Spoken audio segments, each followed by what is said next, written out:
Hello, അമ്മ മനസ്സിൻ്റെ പുതിയൊരു എപ്പിസോഡിലേക്ക് എല്ലാവർക്കും സ്വാഗതം. ചാനൽ ആദ്യമായിട്ട് കാണുന്നവരാണെങ്കിൽ ഒന്ന് സബ്സ്ക്രൈബ് ചെയ്തിട്ട് ലൈക്ക് ചെയ്യണേ. അപ്പോൾ മഹേഷും മേഘയും കൂടെ തല്ലുകൂടുകയാണ് ഫോണിൻ്റെ പേരും പറഞ്ഞിട്ട്. ആ ഫോണിലാണ് തെളിവുകൾ അത്രയുള്ളതെന്ന് മേഘയ്ക്ക് അറിയായിരുന്നു. അവൾക്ക് ആ ഫോൺ എങ്ങനെയെങ്കിലും തട്ടിയെടുക്കണം. അവരുടെ ആ ഒരു ശബ്ദം കേട്ടിട്ടാണ് മനോഹരൻ അങ്ങോട്ടേക്ക് വരുന്നത്. മനോഹരൻ വന്നപ്പോൾ തന്നെ മേഘ പറയുന്നുണ്ട്, അങ്കിൾ, ഇവനും ഞാനും കൂടെ സംസാരിച്ച എല്ലാ കാര്യങ്ങളും ഇവനും എൻ്റെ ഫോണിൽ റെക്കോർഡ് ചെയ്ത് വെച്ചിരിക്കുകയാണ്. ആദ്യം ഇവൻ്റെ കയ്യിൽ നിന്ന് ആ ഫോണൊന്ന് വാങ്ങിക്കുക അങ്കിൾ. അപ്പോൾ മനോഹരൻ ചോദിക്കുന്നുണ്ട്, മഹേഷ്, നീ എന്തിനാ ഇങ്ങനെ ചെയ്യുന്നത്? മേഘ നിനക്ക് എന്തൊക്കെ സഹായങ്ങൾ ചെയ്തിട്ടുണ്ട്? നീ ഇവൾക്ക് ഇതുപോലൊരു ദ്രോഹം ചെയ്യാമോ? മഹേഷ് പുച്ഛത്തോടെ നിൽക്കുകയാണ്. സഹായം. അപ്പം മനോഹരൻ പറയുന്നുണ്ട്, മഹേഷ്, മര്യാദയ്ക്ക് ആ ഫോണിങ് തരാൻ നോക്ക്. എന്ത്? ഫോണ് തരാനോ? ഇതാ എൻ്റെ കയ്യിലുണ്ട്, ഫോണ് തരാം. പക്ഷെ അതിനു മുന്നേ ഞാൻ ചോദിച്ച പണം തരാൻ പറ. അത് മനോഹരന് പുതിയ അറിവായിരുന്നു. പണമോ? എത്ര പണം? അപ്പോഴാണ് മേഘ പറയുന്നത്, ഇവൻ ചോദിക്കുന്ന പണമൊന്നും കൊടുക്കാൻ പറ്റില്ല അങ്കിൾ. മനോഹരൻ മഹേഷിനോട് തന്നെ ചോദിക്കുകയാണ്, അതിന് അത്രമാത്രം നിനക്ക് എത്ര പണമാണ് വേണ്ടത്? അപ്പോൾ മഹേഷ് പറയുന്നുണ്ട്, അതിനും മാത്രമൊന്നുമില്ല, വെറും 20 ലക്ഷം രൂപ. മനോഹരൻ വാ പൊളിച്ച് നിൽക്കുകയാണ്. 20 ലക്ഷം രൂപയോ? എന്താടാ, 20 ലക്ഷം രൂപ വെച്ച് നീ എന്ത് ചെയ്യാൻ പോവുക?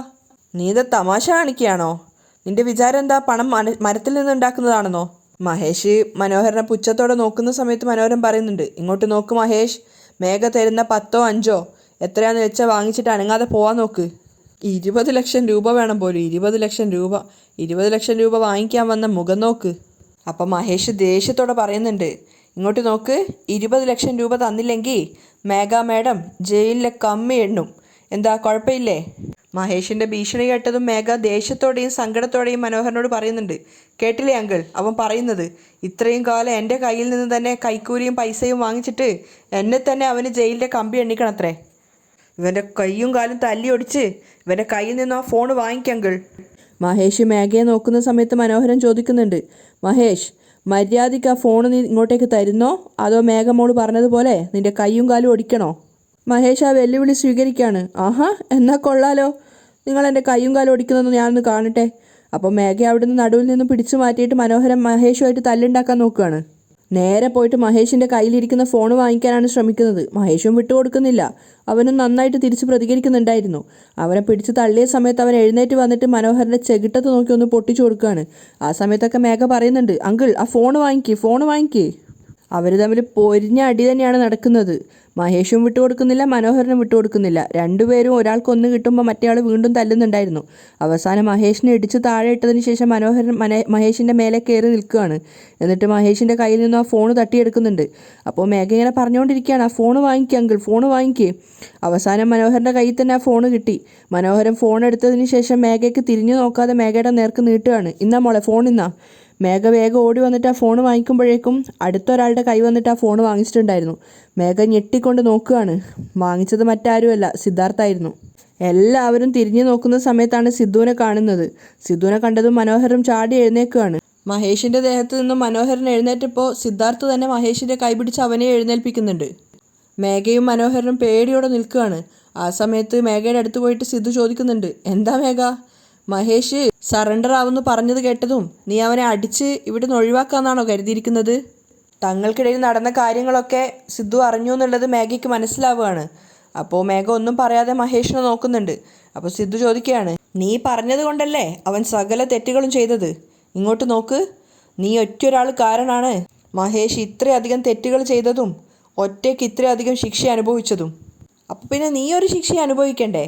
അപ്പോൾ മേഘ പറയുന്നുണ്ട്, ഇങ്ങോട്ട് നോക്ക് സിദ്ധു, ഞാനും മഹേഷും തമ്മിലാണ് പ്രശ്നം. ഇതിനിടയിൽ നീ ഇടപെടേണ്ട കാര്യമില്ല.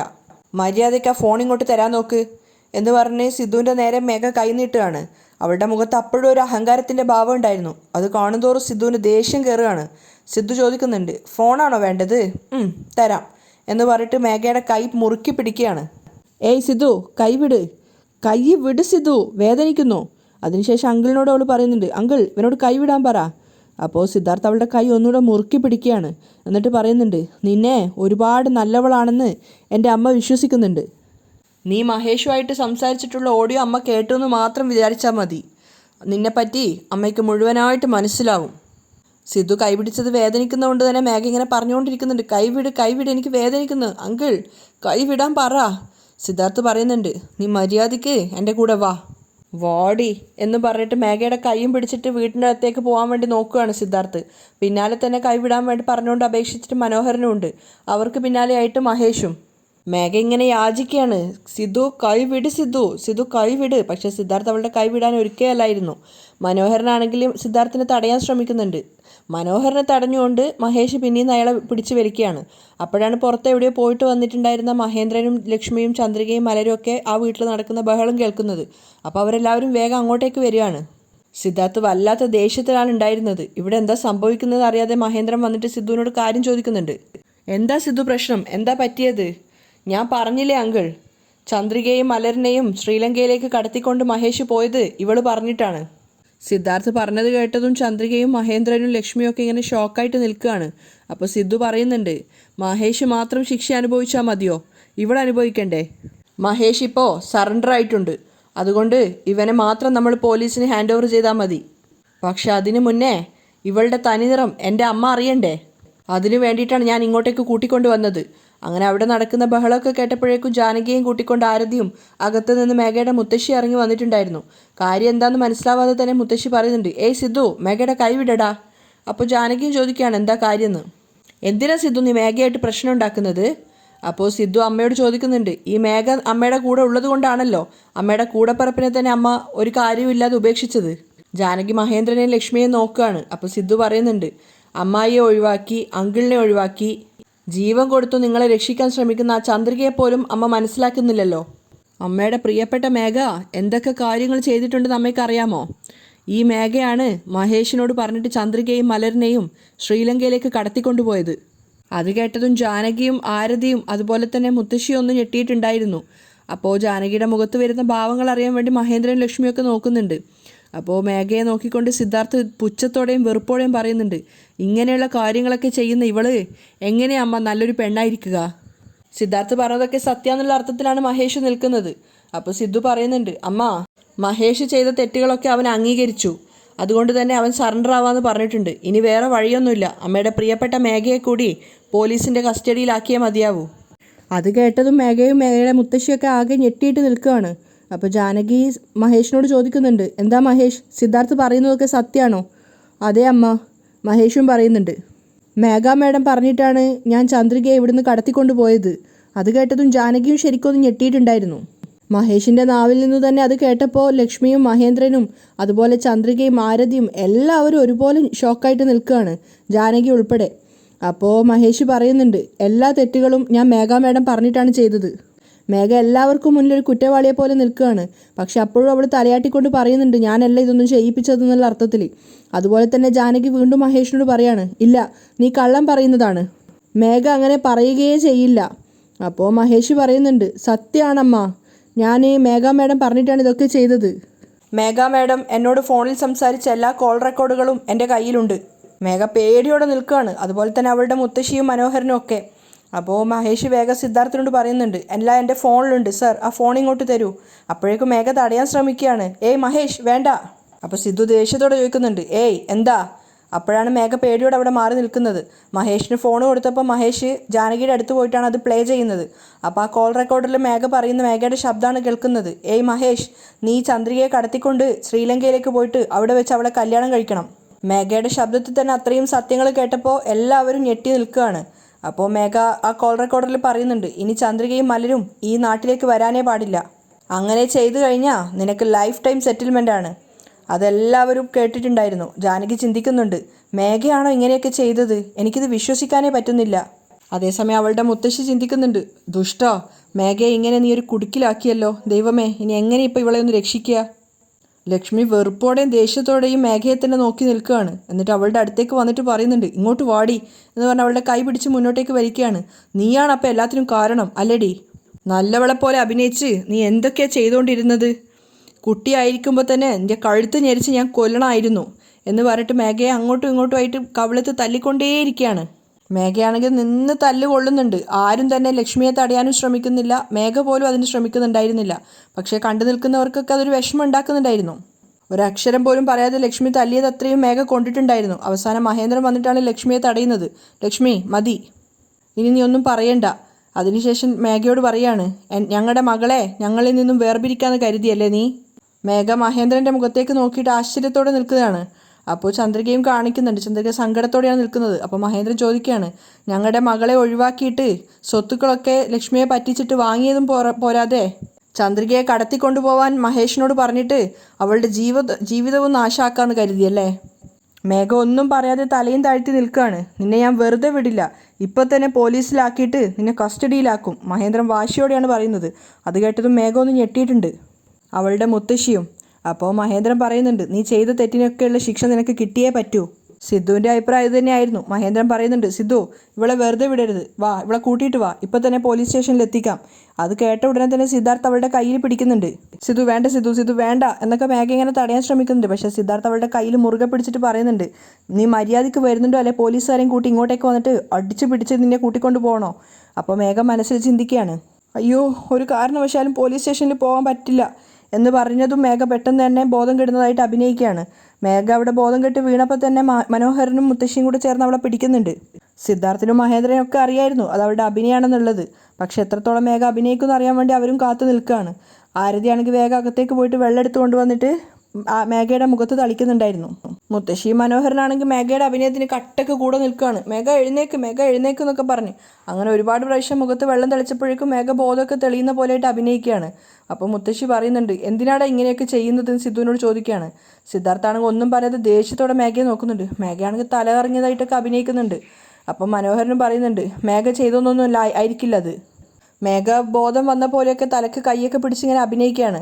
അപ്പോൾ സിദ്ധാർത്ഥ് പരിഹസിച്ച് ചോദിക്കുന്നുണ്ട്, ഹലോ എന്താ മേഘ മയക്കം വന്ന പോലെ അഭിനയിക്കുകയാണോ? ഇങ്ങോട്ട് നോക്ക്, നീ എന്ത് ചെയ്താലും നിൻ്റെ ഒരു അഭിനയത്തിന് മുന്നിലും ഞാൻ വീഴില്ല, മര്യാദയ്ക്ക് എഴുന്നേറ്റ് വരാൻ നോക്ക് എന്ന് പറഞ്ഞ് വീണ്ടും മേഘയുടെ കൈ പിടിച്ച് അവളെ പിടിച്ച് എഴുന്നേൽപ്പിക്കുകയാണ്. സിദ്ധാർത്ഥ് യാതൊരു ദയാദാക്ഷിണ്യം ഇല്ലാതെ മേഘയുടെ കൈ പിടിച്ച് എഴുന്നേൽപ്പിക്കുകയാണ്. എന്നിട്ട് അവളെ പിടിച്ചു വലിച്ച് കൂട്ടിക്കൊണ്ടുപോകാൻ ശ്രമിക്കുന്നുണ്ട്. അപ്പോൾ മനോഹരനും മുത്തശ്ശിയൊക്കെ തടയാൻ ശ്രമിക്കുന്നുണ്ടെങ്കിലും സിദ്ധാർത്ഥ് അതൊന്നും വകവെക്കാതെ അവളെ കൈ പിടിച്ച് വലിക്കുകയാണ്. മേഘയെ ഒരുപാട് എതിർക്കാൻ ശ്രമിക്കുന്നുണ്ട്. അപ്പോഴാണ് ചന്ദ്രിക ഇടയ്ക്ക് കയറിയിട്ട് പറയുന്നത്, സർ എന്താ ചന്ദ്രിക, മേഘയുടെ കൈവിട്. എന്തിനാ ചന്ദ്രിക അവളെ വെറുതെ വിടാൻ പറയുന്നത്? അവൾ ചെയ്ത തെറ്റിന് ഈ ഒരു ശിക്ഷയെങ്കിലും അവൾക്ക് കിട്ടണ്ടേ? അപ്പോൾ ചന്ദ്രിക പറയുന്നുണ്ട്, മേഘ ചെയ്ത തെറ്റിന് ഈ ഒരു ശിക്ഷ മാത്രം പോരാ സർ. കാരണം ഈ ഒരു തെറ്റ് മാത്രമല്ല അവൾ ചെയ്തത്, ഇന്നിപ്പോൾ ഈ ഒരു തെറ്റ് മാത്രമാണ് പുറത്തറിഞ്ഞത്. ഇനിയും കുറച്ചു നാൾ കൊണ്ട് ഇവൾ ചെയ്ത എല്ലാ തെറ്റുകളും പുറം ലോകം അറിയും. അപ്പോൾ എല്ലാം ചേർത്ത് ഇവളെ ജയിലിലേക്ക് അയക്കാം. മേഘ വളരെയധികം നല്ലവളാണെന്ന് ഈ വീട്ടിൽ ചിലരെങ്കിലും വിശ്വസിക്കുന്നുണ്ടല്ലോ. ജാനകി ഇടം കണ്ടിട്ട് നോക്കിയിട്ടാണ് ചന്ദ്രിക പറയുന്നത്. അവർക്കൊക്കെ ഇപ്പോൾ മേഘയെക്കുറിച്ച് നന്നായിട്ട് മനസ്സിലായി കാണും. അത് മതി സർ. അപ്പോൾ മഹേന്ദ്രൻ ജാനകിയോട് പറയുന്നുണ്ട്, ജാനകി ചന്ദ്രിക പറഞ്ഞത് നീ നിൻ്റെ കാതിൽ കേട്ടിട്ടുണ്ടാവുമെന്ന് ഞാൻ വിശ്വസിക്കുകയാണ്. മേഘ നല്ലവളാന്ന് പറഞ്ഞിട്ട് നീയല്ലേ തലയിലെടുത്ത് നടക്കുന്നത്. ഇപ്പം എത്രത്തോളം അവൾ മോശമാണെന്ന് നിനക്ക് മനസ്സിലായി കാണുമല്ലോ. ഇതുപോലെ തന്നെയാണ് ലക്ഷ്മിയെ പറ്റിച്ചിട്ട് സ്വത്തുക്കളൊക്കെ അവളുടെ പേരിലേക്ക് എഴുതി വാങ്ങിയത്. ഇന്ന് വേണമെങ്കിൽ കോടതി അവൾക്ക് അനുകൂലമായ വിധി ഉണ്ടായിരിക്കാം. പക്ഷേ എന്തെങ്കിലും ഒരു ദിവസം സത്യം പുറം ലോകം അറിയും. അന്ന് അവൾ ജയിലിൽ പോകുന്നുള്ള കാര്യം ഉറപ്പാണ്. ഇങ്ങോട്ട് നോക്ക് ജാനകി, ഇനിയെങ്കിലും ഇവളുടെ മേലൊരു ശ്രദ്ധ വെച്ചോ, അല്ലെങ്കിൽ കൂടെ നിർത്തിയിട്ട് നിനക്കുള്ള കുഴി ഇവൾ തന്നെ തോണ്ടും. ഏട്ടൻ്റെ വാക്കുകൾ ശരിയാണെന്നൊക്കെ ജാനകിക്ക് തോന്നുന്നുണ്ടായിരുന്നു. അപ്പോൾ ചന്ദ്രിക പറയുന്നുണ്ട് മേഘയോട്, മേഘ തെറ്റ് ചെയ്തിട്ട് രക്ഷപ്പെടാമെന്ന് മാത്രം വിചാരിക്കരുത്. ഇന്ന് മുതൽ നിൻ്റെ നാളുകൾ ആരംഭിച്ചു കഴിഞ്ഞു. വാ അച്ഛാ പോവാം. എന്നിട്ട് എല്ലാവരും ഓരോ ഭാഗത്തേക്ക് പോവുകയാണ്. ആ സമയത്ത് മഹേഷ് പിന്നീന്ന് മഹേന്ദ്രനെ വിളിക്കുന്നുണ്ട്. മഹേന്ദ്രൻ സർ ഒരു നിമിഷം. അത് കേട്ടപ്പോൾ സിദ്ധാർത്ഥും അവിടെ നിൽക്കുകയാണ്. മഹേന്ദ്രൻ്റെ അടുത്ത് വന്നിട്ട് പശ്ചാത്താപത്തോടെ കുമ്പസരിച്ചുകൊണ്ട് മഹേഷ് പറയുന്നുണ്ട്, സർ മേഘ മാഡം പറഞ്ഞിട്ടാണ് ഞാൻ എല്ലാ തെറ്റുകളും ചെയ്തത്. അവർ പറഞ്ഞിട്ടാണ് ഞാൻ ചന്ദ്രികയും മലറിനെയും ശ്രീലങ്കയിലേക്ക് കടത്തിക്കൊണ്ടുപോയത്. അവർ പറഞ്ഞതുകൊണ്ട് മാത്രമാണ് ഞാൻ ചന്ദ്രികയുടെ അടുത്ത് മോശമായിട്ട് പെരുമാറിയത്. എന്നോട് ക്ഷമിക്കണം സർ. മഹേഷിൻ്റെ ആ ഒരു പശ്ചാത്താപം സത്യമാണെന്ന് അവർക്കൊക്കെ തോന്നുന്നുണ്ട്. അപ്പോൾ മഹേഷ് പറയുന്നുണ്ട്, ഞാൻ ചെയ്ത തെറ്റുകൾക്കാണ് ഞാനിപ്പോൾ ശിക്ഷ അനുഭവിച്ചുകൊണ്ടിരിക്കുന്നത്. ഇനി നിങ്ങളുടെ മകളുടെ ജീവിതത്തിൽ ഞാൻ ഒരിക്കലും കുറുകെ വരില്ല സർ. നിങ്ങൾ ആഗ്രഹിച്ചതുപോലെ നിങ്ങളുടെ മകൾക്ക് നിങ്ങൾ നല്ലൊരു ജീവിതം കണ്ടെത്തി കൊടുക്കൂ. ഞാൻ പോകുവാണ് സർ. എന്നിട്ട് തൊഴുകൈയോട് അവരുടെ അടുത്ത് നിന്നതിന് ശേഷം മലറിൻ്റെ അടുത്ത് പോയിട്ട് അവിടെ മുട്ടുമടക്കി ഇരിക്കുകയാണ്. എന്നിട്ട് പോക്കറ്റിൽ നിന്ന് ഒരു ഡയറി മിൽക്ക് എടുത്തിട്ട് മലറിൻ്റെ കയ്യിൽ വെച്ചു കൊടുക്കുന്നുണ്ട്. സ്നേഹത്തോടെ മകളുടെ കവിളിൽ തലോടുകയാണ്. എന്നിട്ട് പറയുന്നുണ്ട്, മലർ അമ്മ പറയുന്നതൊക്കെ അനുസരിക്കണം, നന്നായിട്ട് പഠിക്കണം കേട്ടോ എന്ന് പറഞ്ഞ് കവിളിൽ തലോടുകയാണ്. അതിനുശേഷം ചന്ദ്രികയുടെ നേരെ നോക്കുന്നുണ്ട്. ചന്ദ്രിക മുഖം തിരിച്ച് നിൽക്കുകയാണ്. അപ്പോൾ മഹേഷ് എഴുന്നേറ്റ് ചന്ദ്രികയോട് പറയുന്നുണ്ട്, ചന്ദ്രിക തെറ്റ് ചെയ്തത് മുഴുവൻ ഞാനാണ്. ഇനി നിൻ്റെ ജീവിതത്തിൽ ഞാൻ ഒരിക്കലും വരില്ല. നീ ആഗ്രഹിച്ചതുപോലെ നിൻ്റെ ജീവിതം നീ സന്തോഷമായിട്ട് ജീവിച്ചോളൂ ചന്ദ്രിക. മലരിനെ നന്നായിട്ട് നോക്കണം എന്ന് പറഞ്ഞിട്ട് സിദ്ധാർത്ഥിനോടും തിരിഞ്ഞിട്ട് യാത്ര ചോദിച്ചു ചന്ദ്രികയോട് യാത്ര ചോദിച്ചിട്ടാണ് മഹേഷ് പോകുന്നത്. അവർക്കെല്ലാവർക്കും മഹേഷിൻ്റെ ആ ഒരു മാറ്റം കണ്ടിട്ട് വല്ലാത്ത അതിശയം തോന്നുകയാണ്. അതേസമയം ജാനകി ആകെ കൺഫ്യൂഷനിലാണ്. അവർ ടെറസിൽ ഇങ്ങനെ ഒറ്റയ്ക്ക് ഇരിക്കുന്ന സമയത്ത് സിദ്ധാർത്ഥ് അങ്ങോട്ടേക്ക് പോകുന്നുണ്ട്. അമ്മയുടെ അടുത്ത് പോയിട്ട് സിദ്ധു ചോദിക്കുകയാണ്, അമ്മ മേഘയെ പറ്റി മഹേഷ് പറഞ്ഞതൊക്കെ കേട്ടതല്ലേ? അപ്പോഴാണ് മേഘ അങ്ങോട്ടേക്ക് വന്നുകൊണ്ടിരുന്നത്. അപ്പോൾ അവളവിടെ മറഞ്ഞു നിന്നിട്ട് സിദ്ധുവും അമ്മയും തമ്മിൽ സംസാരിക്കുന്നത് കേട്ട് നിൽക്കുകയാണ്. അപ്പോഴാണ് സിദ്ധു ജാനകിയോട് പറയുന്നത്, ഇനിയെങ്കിലും മേഘയെ ഒന്ന് ശ്രദ്ധിച്ചോളൂ. ഇനിയെങ്കിലും അവൾ പറയുന്നത് മുഴുവനായിട്ട് വിശ്വസിക്കാതിരിക്കുക. ഇനിയും നിങ്ങൾ അവളെ വിശ്വസിക്കുകയാണെങ്കിൽ ദൈവത്തിന് പോലും നിങ്ങളെ രക്ഷിക്കാൻ സാധിക്കില്ല. വളർത്തുമകളാണെന്ന് അറിയാമായിരുന്നെങ്കിലും എത്ര സ്നേഹത്തോടു കൂടിയാണ് അങ്കിളും ആൻറ്റി അവളെ വളർത്തിയിട്ടുണ്ടായിരുന്നത്. ആ ഒരു കടപ്പാട് വെച്ചിട്ടെങ്കിലും അവൾക്ക് അവരോട് അങ്ങനെ ചെയ്യാതിരിക്കാമായിരുന്നു. എന്നിട്ടും അവൾ എന്താ ചെയ്തത്? അവരെല്ലാവരെയും ഈ വീട് വിട്ട് പുറത്താക്കി. അവരുടെ മകളായിട്ടുള്ള ചന്ദ്രികയ്ക്ക് ഒന്നും കിട്ടാതിരിക്കാൻ വേണ്ടുന്നതൊക്കെ അവൾ ചെയ്തു വെച്ചു. ഇപ്പോൾ ചന്ദ്രികയുടെ എതിരാളിയായിട്ട് ശത്രുവായിട്ട് ജീവിച്ചുകൊണ്ടിരിക്കുകയാണ്. ചന്ദ്രികയുടെ ജീവിതം നശിപ്പിക്കാൻ വേണ്ടിയിട്ടാണ് മഹേഷിനെ കൊണ്ട് ഇങ്ങനെയൊക്കെ ചെയ്യിപ്പിച്ചത്. ഈ സത്യങ്ങൾ മുഴുവൻ അറിഞ്ഞിട്ടും നിങ്ങൾക്ക് മേഘയോട് ചെറുതായിട്ട് പോലും ഒരു ദേഷ്യം തോന്നുന്നില്ലല്ലേ? സത്യമായിട്ടും എനിക്കതിൻ്റെ കാരണം മനസ്സിലാവുന്നില്ല. ജാനകി ഒരു അക്ഷരം പോലും പറയാതെയാണ് സിദ്ധു പറയുന്നത് കേട്ട് നിൽക്കുന്നത്. പക്ഷെ അവൻ പറയുന്നതിൽ യാഥാർത്ഥ്യം അവർക്ക് മനസ്സിലാവുന്നുണ്ടായിരുന്നു. അപ്പോൾ സിദ്ധു പറയുന്നുണ്ട്, നിങ്ങൾക്ക് പുറമേയുള്ള ആര് പറഞ്ഞാലും വിശ്വസിച്ചാലും സ്വന്തം കൂടപ്പിറപ്പിനോടുള്ള സ്നേഹം ഇപ്പോഴും ഇല്ല. ഇനിയെങ്കിലും ആരാണ് സത്യസന്ധമായിട്ട് നിങ്ങളെ സ്നേഹിക്കുന്നതെന്നും കള്ള ആവശ്യങ്ങൾക്ക് വേണ്ടി നിങ്ങളെ സ്നേഹിക്കുന്നതെങ്കിലും മനസ്സിലാക്കൂ. മേഘയുടെ അടുത്തു നിന്ന് ഒന്ന് മാറി നിൽക്കുന്നതാണ് നല്ലത്. നിങ്ങൾ ആരെ വേണമെങ്കിലും വിശ്വസിച്ചോ, പക്ഷെ ദയവ് ചെയ്ത് മേഘയെ മാത്രം വിശ്വസിക്കരുത്. അത്രയേ എനിക്ക് നിങ്ങളോട് പറയാനുള്ളൂ എന്ന് പറഞ്ഞ് സിദ്ധാർത്ഥ് അവിടുന്ന് പോവുകയാണ്. ഇതൊക്കെ മാറി നിന്ന് മേഘ കേൾക്കുന്നുണ്ടായിരുന്നു. അവളാണെങ്കിൽ ആകെ കൺഫ്യൂഷനായി നിൽക്കുകയാണ്. എങ്ങനെയെങ്കിലും ജാനകിയുടെ മനസ്സിൽ ഇടം പിടിക്കാൻ വേണ്ടിയിട്ട് പുതിയൊരു കള്ളത്തരമായിട്ട് വന്നതാണ്. അപ്പോഴാണ് സിദ്ധാർത്ഥ് അമ്മയെ ഇങ്ങനെ മൂപ്പിച്ചു കൊടുക്കുന്നതായിട്ട് മേഘ കാണുന്നത്. അതോടെ അവൾക്ക് ആകെ ടെൻഷൻ ആവുന്നുണ്ട്. അവിടെയാണ് ഇന്നത്തെ എപ്പിസോഡ് വൈൻഡപ്പ് ചെയ്യുന്നത്.